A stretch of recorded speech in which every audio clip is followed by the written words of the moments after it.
What's up, guys? It's me, the aLeXx. I know I haven't been on YouTube for a while, but damn it, I hope this is worth it because I have watched every Batman and Superman movie to now, and then just getting ready to count down the Batman v Superman Dawn Justice, which is coming out this Friday. Unfortunately, I'm gonna have to miss it because I have a mic night. You know those things where I perform, sing for y'all.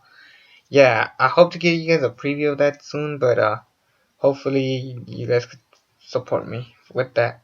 So let's just talk about Batman, easily one of the greatest superheroes of all time, one of the more memorable ones. I know a lot of people will put Superman as the most memorable one, but for me it would be Batman, obviously. And he's an amazing character. And through these movies, we've seen the ups and downs of the movie. I'm gonna talk about briefly about every movie that we've had from Batman and kind of get a hint as to what the Bat has become as years went, and we kind of kick it off with back in 1966, Batman the movie. This was a really odd movie to say the least.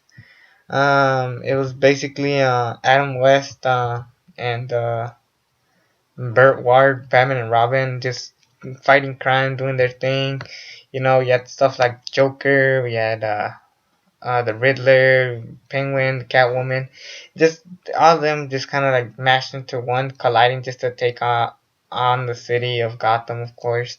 And it was just like a simple match. I really have nothing much to talk about. I don't hate the movie and I don't love the movie. It was just kind of there, and I really wasn't paying attention when I saw this movie. But if you're part of this generation, then obviously you will love this movie and you'll care for it. I wasn't too big on it. I'll give it like a fuck, 6 out of 10. I'll be generous. That's about it.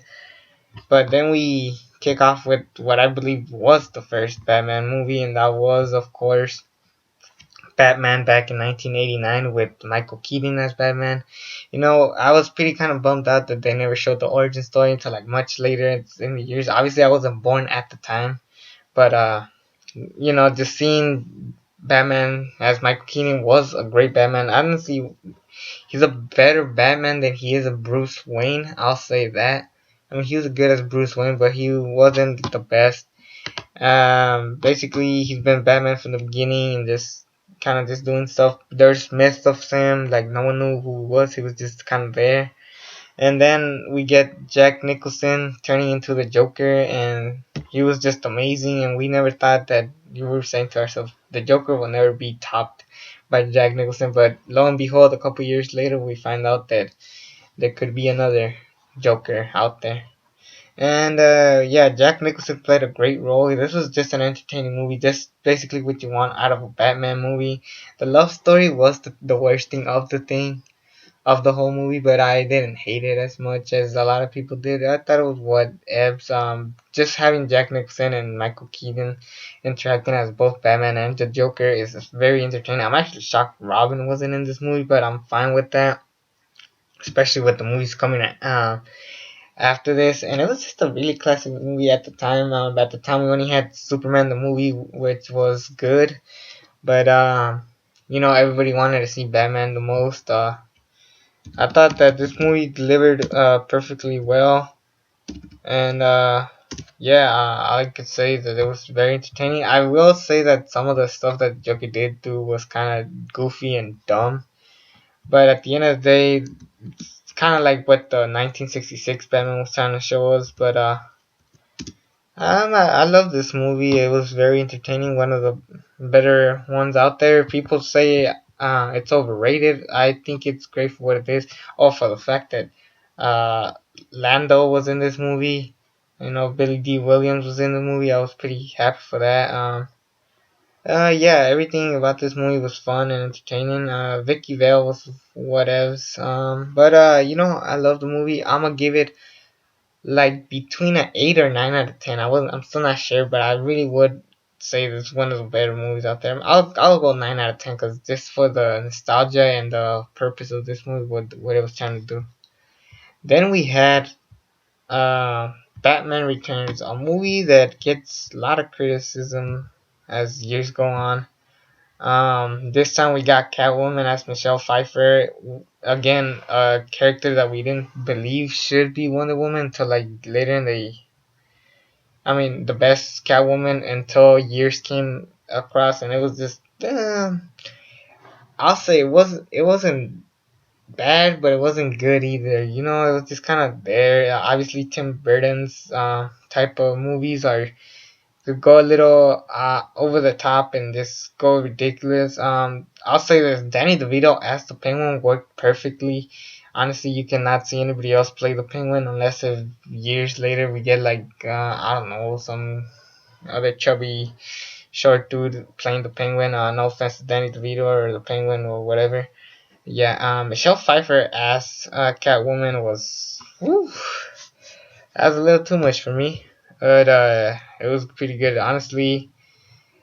Um, Even though she was great, I kind of didn't like her in this movie. She was just kind of weird, just switching sides both against Batman and towards Batman, and then I felt like it did focus a little less on the Batman character, and it was just there, and it was what another one of those whatever movies. Oh, and I forgot to give you the letter grades for these movies. The first Batman the movie gets a C plus.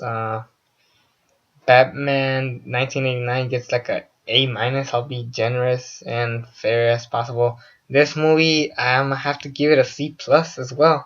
I didn't think it was that great. It's really kind of dull and it's kind of just there.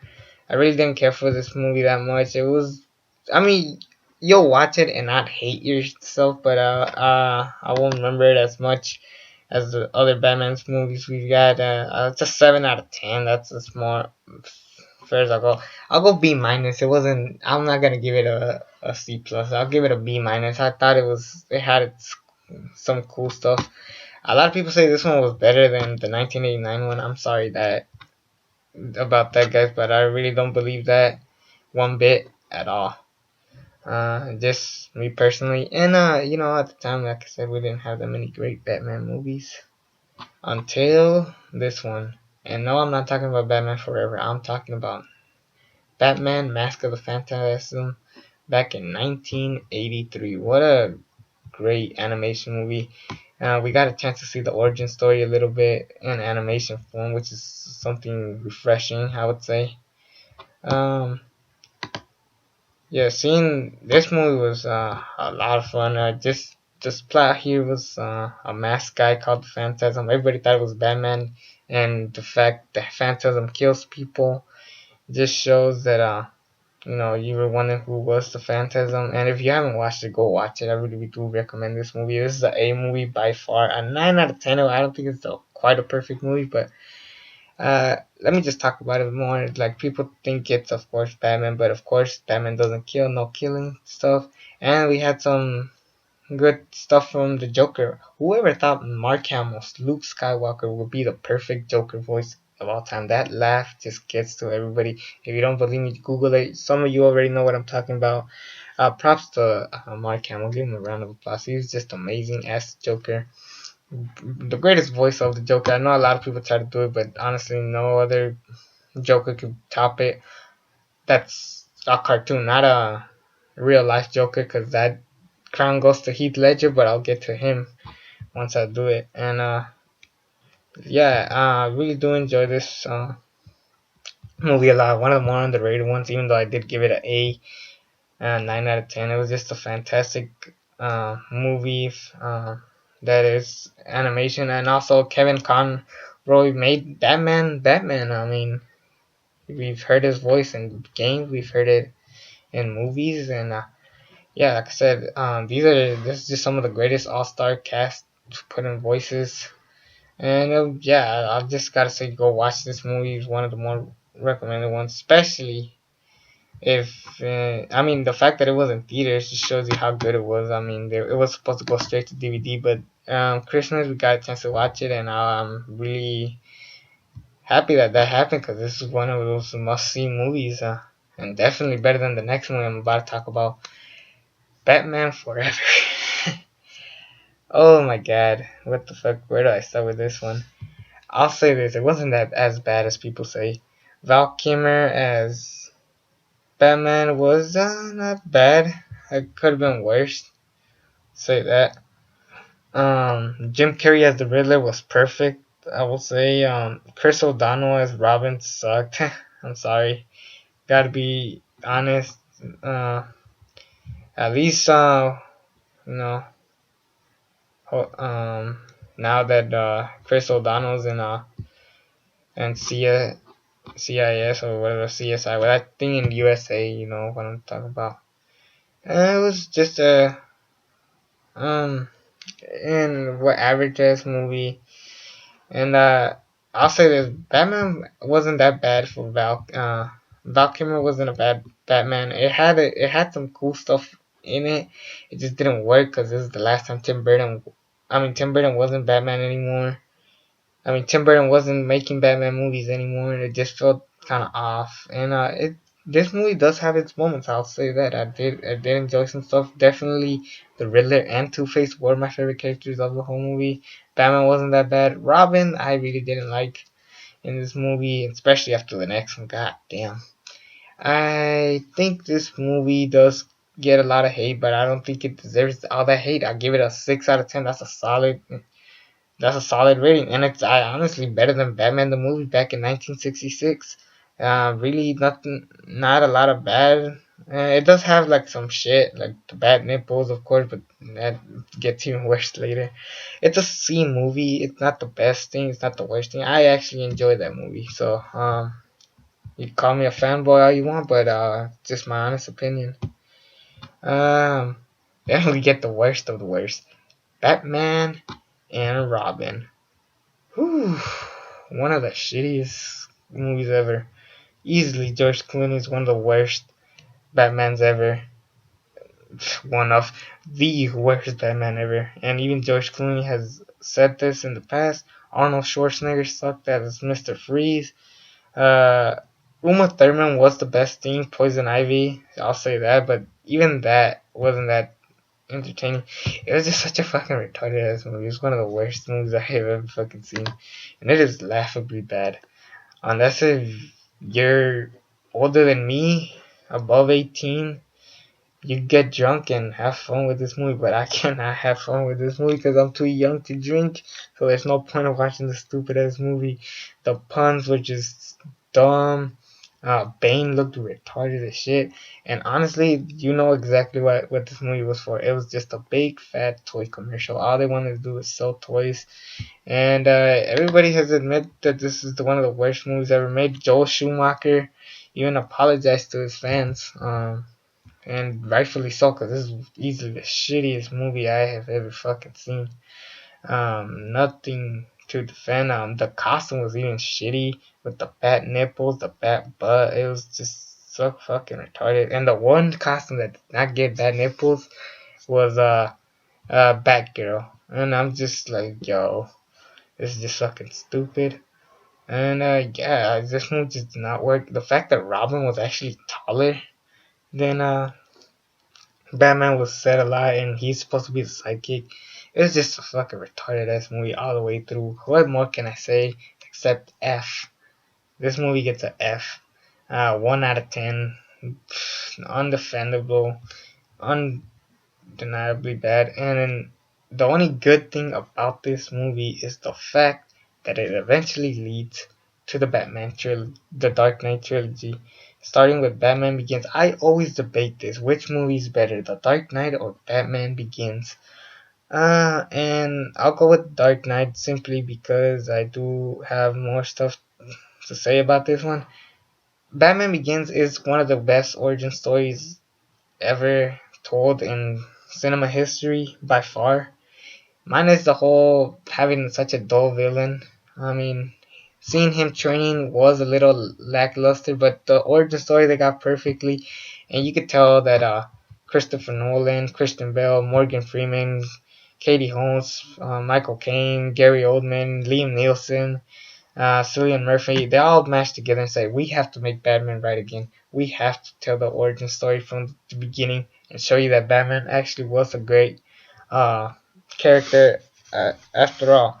And I can't believe it that this movie was just fucking amazing. I enjoyed it almost everything about this movie. You know, there's some minor stuff, but even that shit, it was like still good. It's honestly by far the best origin story movies ever.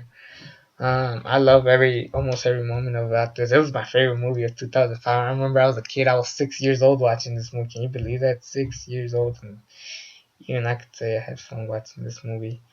9 out of 10, A movie, almost A plus. I could say by far. I always debate. Should it be a 10 out of 10 or should it just be stick to a 9 out of 10? I always go 9 out of 10, 10 out of 10. It's almost a near perfect movie. You guys gotta see it to believe it. It's by far one of the greatest movies of all time, and it's a very underrated one because at the time no one really gave a fuck about Batman because sadly Batman and Robin almost killed it. But thankfully, uh, Dark Knight helped it even more. My favorite movie of all time, Joker as Heath Ledger was surprisingly good. It was pretty sad to see this guy die, because he won the Oscar, rightfully so, and yeah, he stole the whole movie.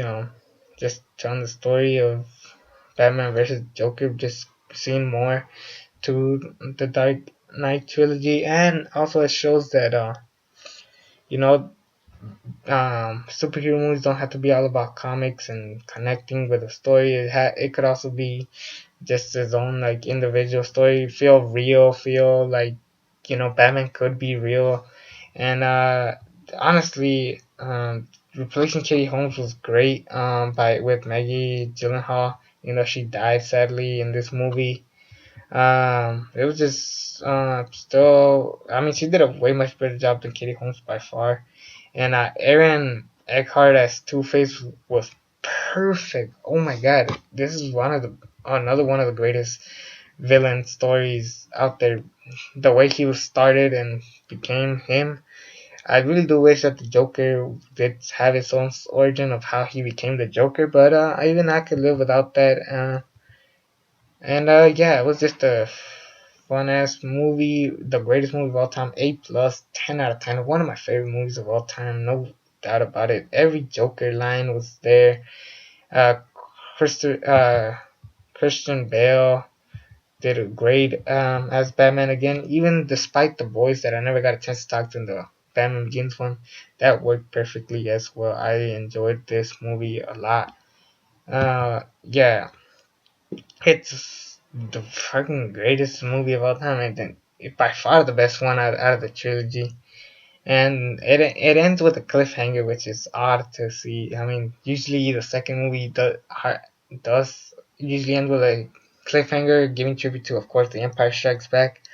Um, but yeah, it ends kind of weird too. That with Batman saying that he killed Two Face, and because at the time he was very loved, even though he did kill all those cops and stuff, he gave himself up for no reason, and it was pretty dumb when it comes to the next movie. But it just ends from there, and then by far, what has been said about this movie either? Just go watch it if you haven't already. Even if you have watched it already, go back and watch it again because it's that damn fucking good. Then we finally get to the last movie, The Dark Knight Rises. Now I'll say this, it's the worst out of the Dark Knight trilogy, but I'm one of those people that actually enjoy it. Some people hate it with a passion because, of course, they fucked up Bane and the voice that makes him sound like this. I wasn't a fan of that either, but I feel like Tom Hardy did a well job as Batman. I mean, not Batman, Bane. Man, I'm sleepy, so you can tell.